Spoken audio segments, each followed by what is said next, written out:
ॐ भूर्भुवः स्वः तत्सवितुर्वरेण्यं भर्गो देवस्य धीमहि धियो यो नः प्रचोदयात्। जय श्री राम मेरे सनातनी बंधुओं। आइए इस सनातन रूपी वृक्ष के जड़ों को संचित करें तथा इसे पुष्पित और पल्लवित करें और इसे इतना विराट और शक्तिशाली बना दें कि हमारे आने वाले वंशज अपने पूर्वजों पर गर्व कर सकें तथा विधर्मियों से अपनी रक्षा भी कर सकें। ये रामायण की कथा जो है वो कोई धार्मिक कथा नहीं है और ये वास्तव में हमारे गौरवशाली जो पूर्वज थे उनका गौरवमयी इतिहास है। इसीलिए हमको ये चाहिए कि अपने गौरवमयी जो पूर्वज थे उनका गौरवशाली इतिहास के बारे में जानकारी जो है वो हमें रखना चाहिए। पिछले अंक में हम लोगों ने अध्ययन किया कि सुग्रीव चारों दिशाओं में सीता की खोज करने के लिए वानर सेनापतियों का चयन करते हैं और वो चारों दिशाओं में योग्य वानर सेनापति जैसे पूरब की ओर जाने के लिए विनत नाम के वानर सेनापति, दक्षिण के तरफ जाने के लिए अंगद के नेतृत्व में और उसके पश्चात सुसेन के नेतृत्व में पश्चिम दिशा की ओर में जाने के लिए और सतबली नाम के वानर सेनापति को उत्तर दिशा में जाने के लिए वो चयन करते हैं और उनके साथ लाखों वानर सैनिकों को आदेश देते हैं और साथ ही जो है उनको सभी दिशाओं में जो उसकी भौगोलिक स्थिति थी उसके बारे में उनको जानकारी देते हैं और वो बताते हैं कि उस मार्ग में कहाँ पर वो पहाड़ मिलेंगे, कहाँ पर नदियाँ मिलेंगी, कहाँ पर समुद्र मिलेगा और वन, जंगल, आश्रम इत्यादि उसकी विस्तृत जानकारी सभी वानरों को देते हैं और उन्हें आदेश देते हैं कि 1 माह के अंतर्गत वो सीता का खोज करके और वापस लौट आएंगे।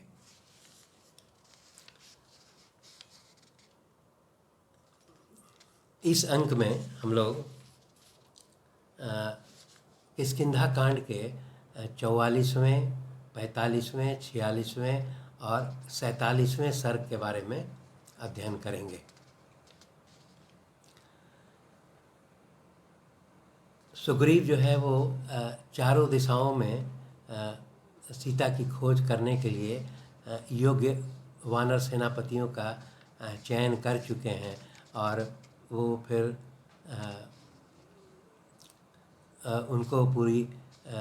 उन दिशाओं की भौगोलिक स्थिति बता करके उनको पूरी जानकारी दे चुके हैं।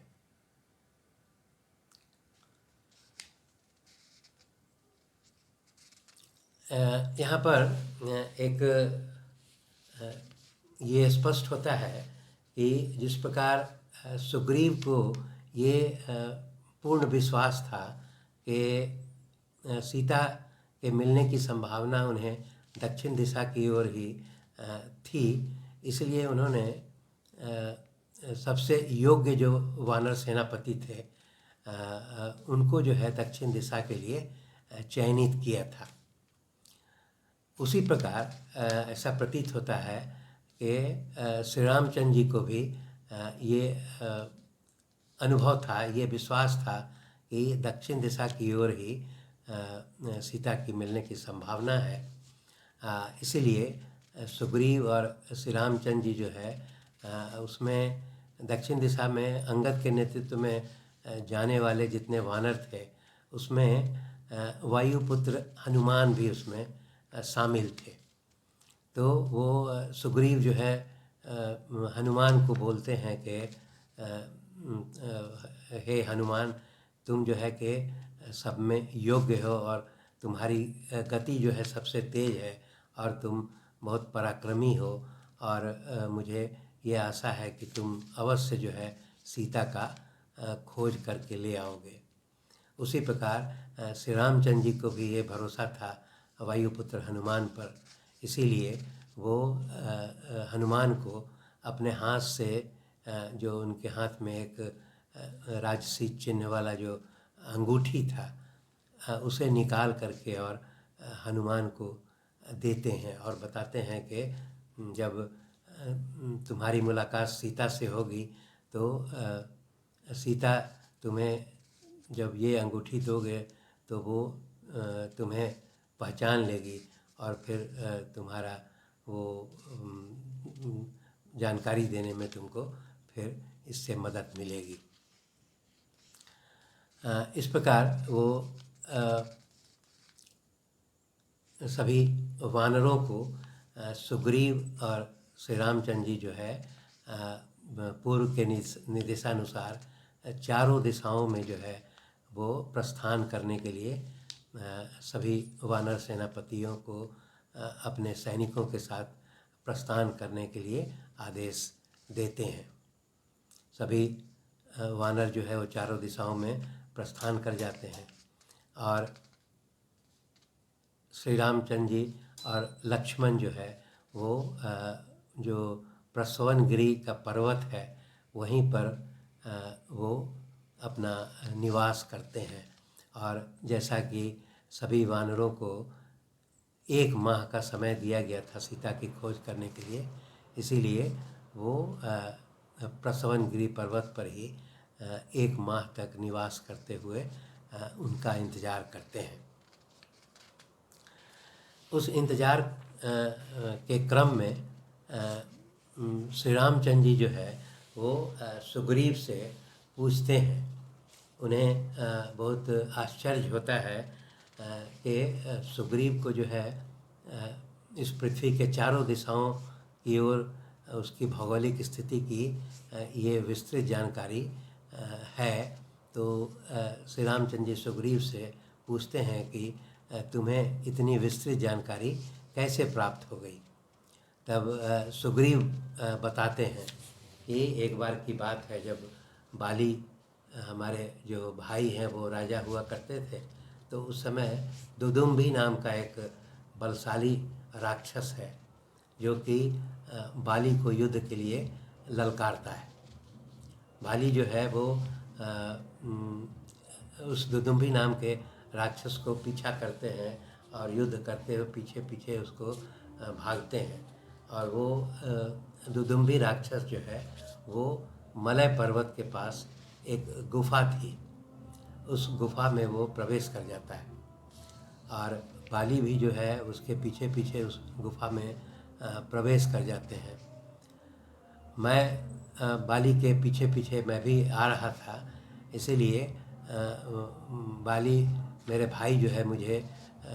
द्वार पर ही मेरा इंतज़ार करने के लिए कह करके और गुफा में चले जाते हैं।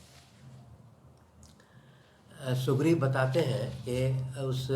गुफा के द्वार पर लगभग 1 वर्ष तक वो इंतज़ार करते रहते हैं और इस 1 वर्ष के इंतज़ार में वो गुफा के अंदर से भयानक चिल्लाने की आवाज़, विलाप करने की आवाज़ सुनते हैं और फिर अंत में तेज रक्त की धारा गुफा से बाहर आती है। इसीलिए सुग्रीव बताते हैं कि उन्हें ये महसूस होता है कि शायद मेरे भाई बाली का वध हो गया है, इसीलिए वो गुफा के द्वार पर एक बड़ा पत्थर लगा करके और फिर अपने राज्य को लौट जाते हैं। वहाँ जब राज्य में लौटते हैं तो किष्किंधा जो है सुग्रीव को अपना राजा घोषित कर देते हैं, परंतु कुछ ही समय के बाद बाली जो है वो दुदुम्भी नाम के राक्षस को मार करके वापस जब किष्किंधा लौटता है तो वो सुग्रीव पर बहुत क्रोधित होता है और वो सुग्रीव बताते हैं कि फिर वो हमारा वध करने के लिए हमारा पीछा करने लगता है। इसी में सुग्रीव बताते हैं कि ये बाली जो है हमारा पीछा करता था, तो कभी मैं पूरब दिशा की ओर काफ़ी अंत तक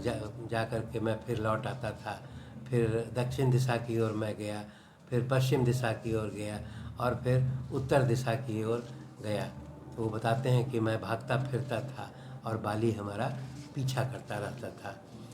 इसी कारण से वो बताते हैं कि मुझे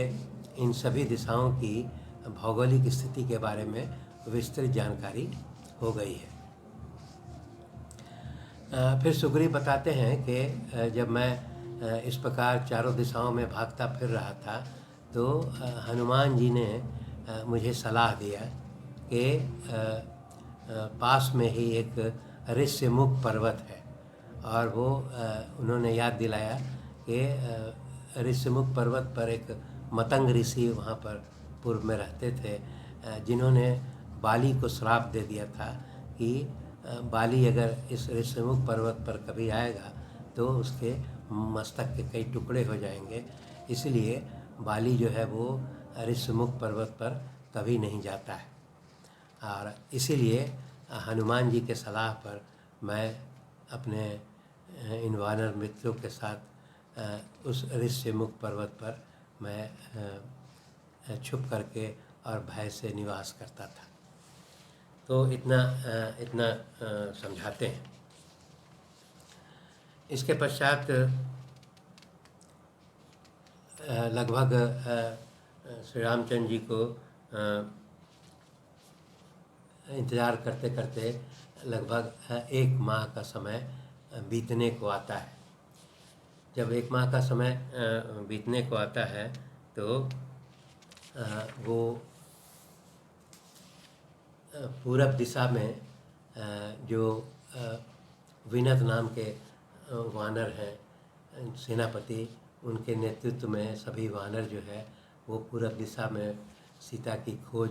करके वापस लौट आते हैं। उसी प्रकार सुसेन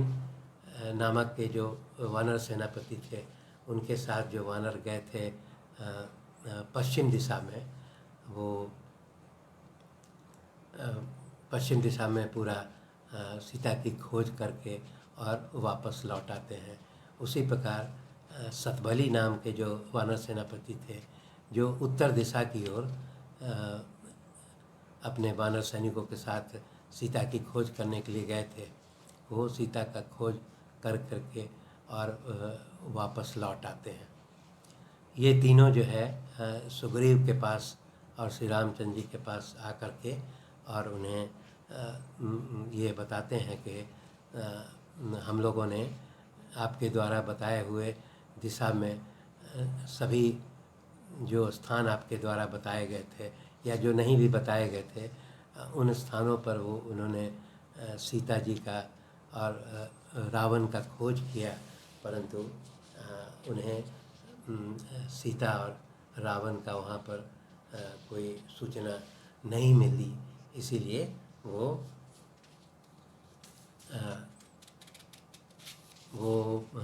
पुनः 1 माह का समय चूँकि बीत रहा है, इसीलिए हम लोग वापस आ गए।